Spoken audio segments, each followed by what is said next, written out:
काली जो विमान हैदराबाद रु हुबाली गस्तरे थिला हैदराबाद राजीव गांधी अंतर्जातीय विमान बंदर रु ए फ्लाय 91 विमान टी हुबुली की गस्त करुला एवं सकाळ 3टारू ए विमान टी बाहर थिला पाखापाखि अपराह्न 3टा समय रे ए विमान टी हुबुली रे लैंड करिबार थिला किंतु एमिति गोटे अघटन घटिला जोथि विमान टी मझी आकाश रे 4 घंटा अटकी रहिला। हठात जीवन नाटिका ठप हो गला। निश्वास रुंधेला भली लागिला।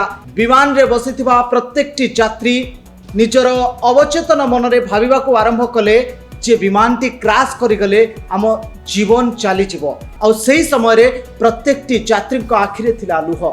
किए विस्मित हो जाइथिला, किए भयभीत हो जाइथिला, तो किए भय रे जीवन बंचेबाकू चित्कार करुथिला।